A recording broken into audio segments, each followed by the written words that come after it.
Hi, my name is Adrian Paul. I'm a PADI staff instructor.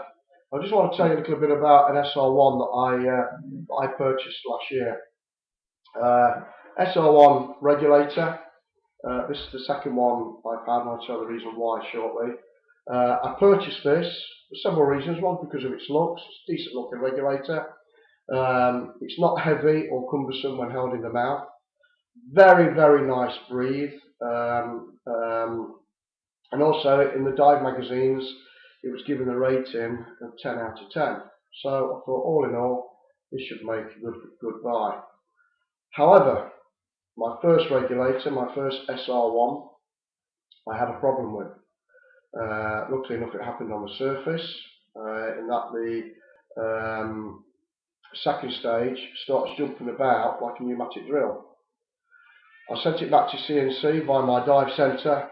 They rectified the problem and returned it to me. However, several months, several dives later, the problem reoccurred. This time our dive centre sent it back to CNC for me, who then replaced the second stage, and I also believe they replaced the first stage. So this is the second one. More recently, and more so underwater this time as opposed to onto the surface, the problem reoccurred. What's the problem? I'm about to demonstrate it to you.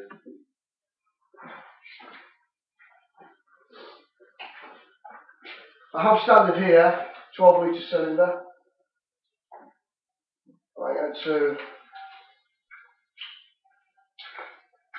connect my first stage to the cylinder valve. Okay.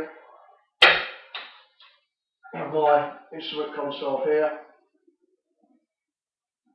Alternate air source, which is also Sherwood, and my Sherwood SR1.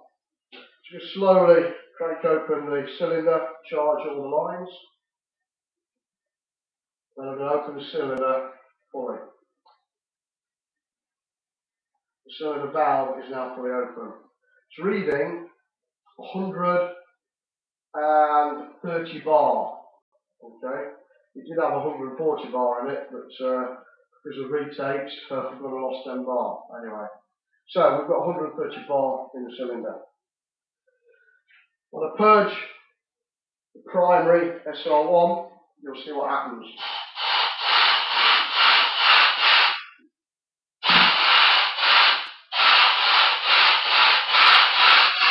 It's not like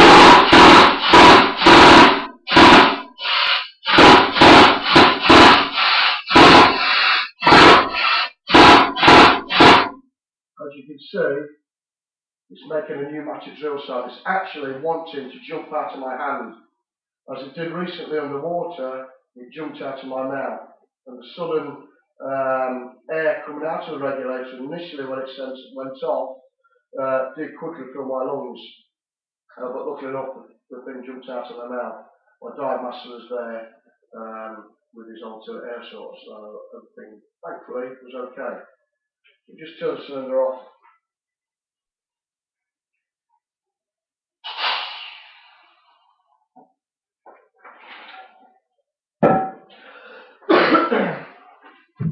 I've also had a colleague who purchased the SR1s. He had exactly the same problem on 2 occasions. Unfortunately, after the second occasion, he wanted it replaced, and he went and purchased another brand of regulator and first stage. I don't believe this is an isolated problem. I have written to CNC this morning via email, and I've also copied in the dive magazines. Just let them know of this problem. I don't think it's an isolated incident. Something needs to be done, whether it's a product recall or whatever, before something fatal happens. Okay, I just do not believe it's an isolated incident. Excellent reg, as I say. It's just got this one problem with it, and it needs rectifying.